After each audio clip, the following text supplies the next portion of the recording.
Bonjour, ici Fort Paul, artiste, plasticien et fondateur du site Art for Plus. Alors aujourd'hui, nous allons voir comment s'inscrire à la maison des artistes. Donc c'est une question que beaucoup de créateurs et d'artistes en herbe se posent. Et aujourd'hui, on va y répondre.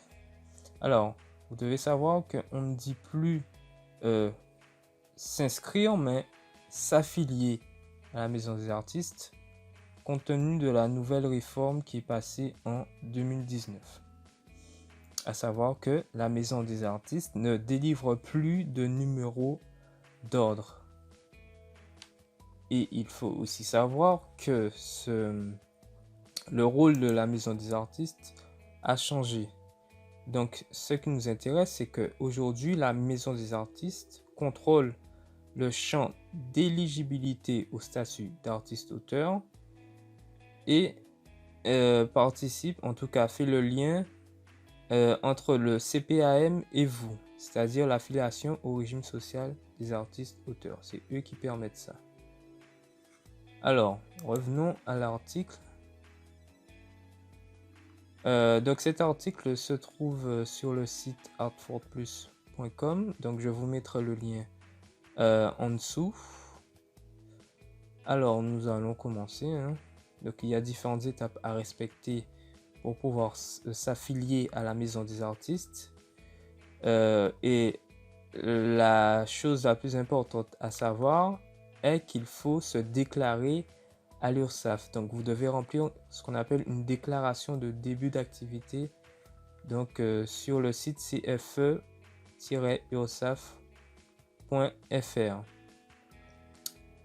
Alors la première chose à faire est de vous poser la question, est-ce que ma pratique artistique relève bien du régime des artistes auteurs? Alors pour cela, vous avez dans l'article un ensemble de listes de pratiques artistiques qui rentrent justement dans ce régime. Donc je vous conseille d'aller dessus et de cliquer, par exemple, vous êtes sculpteur, donc cliquez dessus et ça vous renvoie vers la documentation sur le site de la sécurité sociale des artistes auteurs, donc avec un descriptif de la pratique en question. Donc une fois que vous avez vérifié ça, à ce moment-là, vous pourrez vous rendre sur le site cfe-ursaf.fr.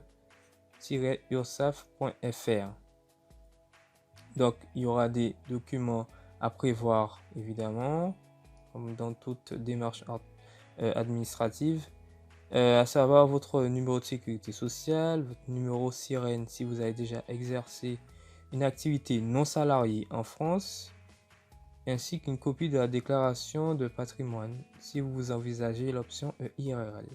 Je vous expliquerai tout ça un peu plus tard. Alors, arrivé sur le site, donc là on va parler de la navigation, puisque c'est un peu brouillon sur le site. Vous devez cliquer sur les parties que je vous indique ici en gras, donc déclaration CFE, artiste-auteur, début d'activité, une création d'activité, etc. Pas de panique, j'ai tout mis en visuel, ainsi que des indications en jaune qui vous permettent de ne pas vous perdre en fait.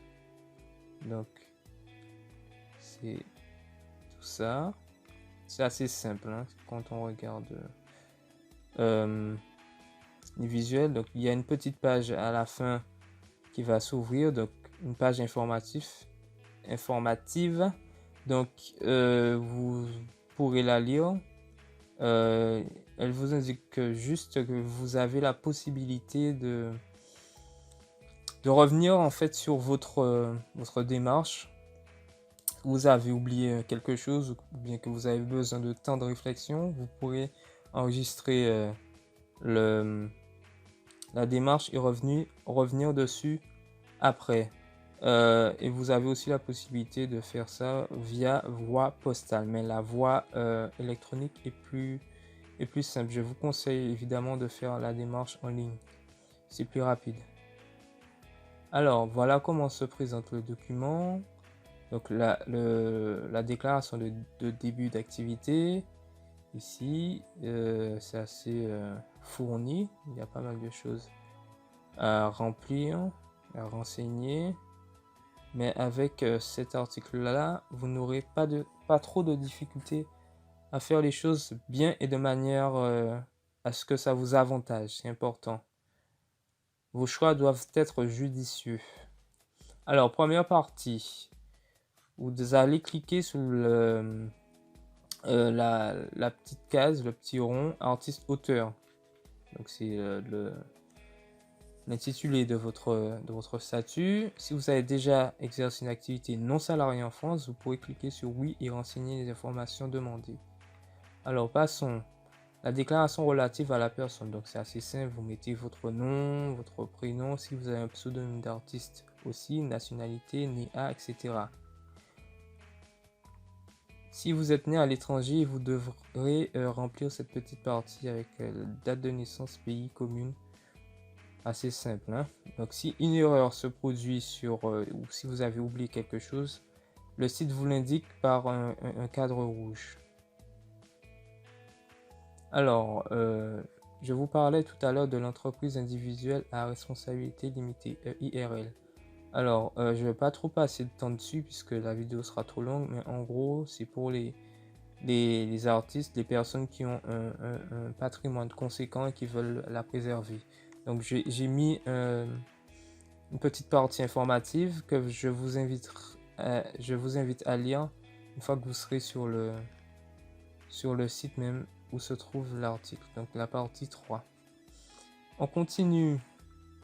Déclaration relative au lieu d'exercice. Donc vous indiquez où vous exercez votre art. C'est assez simple. Partie 4. Au niveau de l'activité, donc vous mettez la date où vous avez commencé votre début d'activité tout simplement. Hein. Et ainsi que l'activité la plus importante. Donc ici, sculpture. Donc il y a vous pourrez choisir en fait entre différentes pratiques dans le menu déroulant.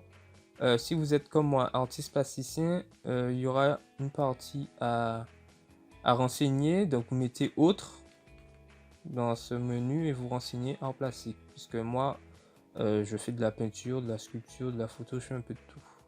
Il n'y a pas art plastique dans ce menu-là. Donc c'est la partie autre et vous renseignez art plastique.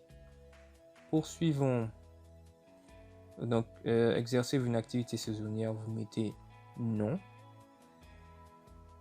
Origine de l'activité, vous renseignez création, enseigne et effectif salaire. Ça ne nous, salariés, ça ne nous intéresse pas, on passe. Alors, déclaration sociale, là c'est assez important. Donc là, vous mettez votre numéro de sécu. Si vous exercez une activité simultanément à celle de l'artiste auteur, vous vous renseignez. Vous cliquez sur oui et vous choisissez la situation qui correspond à la vôtre, donc salarié agricole, etc. Êtes-vous marin professionnel? Non. Si vous êtes artiste auteur, alors la partie option pour la pratique du précompte des cotisations, ne cliquez surtout pas sur cette option puisque la pratique du précompte se base sur des chiffres qui sont erronés. Donc en gros, vous paierez plus de cotisations que vous ne devriez. Donc à éviter. Pour en savoir plus sur ça, j'ai mis une petite info ici en dessous qui vous explique exactement pourquoi il ne faut pas cliquer sur cette option là avec un exemple, etc. Alors on passe. Ici, vous mettez votre régime d'assurance maladie actuel. Donc, c'est assez simple, menu déroulant. Alors, dans la partie, vous débutez une activité, c'est simple, c'est artiste-auteur, évidemment. Alors, vous débutez une activité, ça j'ai déjà dit. Option fiscale. Alors, pour cette option-là, vous avez plusieurs choix. Donc, pour lever du régime d'imposition des bénéfices non commerciaux, donc BNC, vous cliquez ici. Et ensuite, vous avez deux choix ici, BNC spécial régime BNC ou déclaration contrôlée. Alors, ce régime spécial BNC vous doit un abattement forfaitaire de 34%. Donc, sur votre chiffre d'affaires, vous prenez 10 000 euros, vous enlevez 34% de ces 10 000 euros. Et là, vous avez une base qui vous permet ensuite de calculer votre assiette sociale. C'est un petit peu technique, mais c'est pas difficile à comprendre en vrai. La déclaration contrôlée, c'est presque la même chose, sauf que pour votre chiffre d'affaires, vous enlevez ce qu'on appelle les frais professionnels. Donc, si vous faites 10 000 euros de chiffre d'affaires et que vous avez 4 000 euros de frais professionnels, vous enlevez les 4 000 euros de frais professionnels à ces 10 000 euros pour avoir ce qu'on appelle une assiette sociale. Donc, c'est la base sur laquelle sera calculée vos cotisations sociales. Le régime TVA. Alors, dans notre cas, il y a deux régimes qui nous intéressent, c'est la franchise en base et le réel simplifié. La franchise en base vous permet de ne pas payer de TVA sur vos œuvres et la cession de droits d'auteur. En revanche, vous ne pourrez pas récupérer vos frais professionnels. Alors que le réel simplifié, vous payez la TVA, mais vous pouvez récupérer vos frais professionnels. Alors, si ça vous paraît un peu flou ce que je dis, c'est pas grave. Vous n'aurez qu'à vous référer à la partie 8 de l'article où je détaille en fait concrètement ce à quoi ça correspond, BNC, spécial BNC, contrôler franchise en base, etc. avec des exemples concrets. Donc c'est la partie 8. Alors nous passons. J'ai même mis les obligations comptables. Donc c'est assez complet comme article. Nous passons. Alors pour terminer, vous renseignez tout ce qui est renseignements complémentaires. Donc téléphone portable, fixe, etc. Votre contact email. Rien de bien méchant. Donc vous mettez fait à votre ville plus la date. Et vous cochez cette case ici concernant vos informations qui seront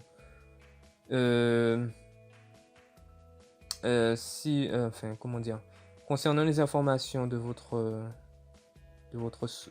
activité qui seront en ligne ou pas selon votre choix. Moi j'ai mis non puisque j'aimerais pas qu'on puisse avoir accès à certaines informations sur ma pratique en ligne. Donc ça que je vous le détaille ici dans la partie 10. Alors la finalisation, donc après avoir réalisé cette démarche, vous recevrez plutôt un certificat d'inscription Sirène, un courrier du centre des impôts, un courrier d'affiliation au régime social des artistes auteurs, donc envoyé par la GSA et la MDA, donc la sécurité sociale des artistes auteurs, et vous serez aussi contacté par l'URSSAF artistes auteurs. Voilà en gros ce que je peux dire sur cette démarche qui est un peu casse-tête, hein. Mais bon, je vous conseille vivement de vous rendre sur l'article. Donc comme je l'ai dit au début, je vais mettre le lien en dessous, comme ça vous pourrez accéder assez facilement à ce contenu. Si vous voulez aller plus loin, vous avez la possibilité de télécharger le PDF de l'ensemble de l'article avec en bonus des conseils sur les actions à mener après la déclaration. Voilà, c'est ce que je peux dire sur cette démarche. Si vous avez des questions, laissez-les en commentaire en dessous et je vous dis à bientôt sur la chaîne ainsi que le blog.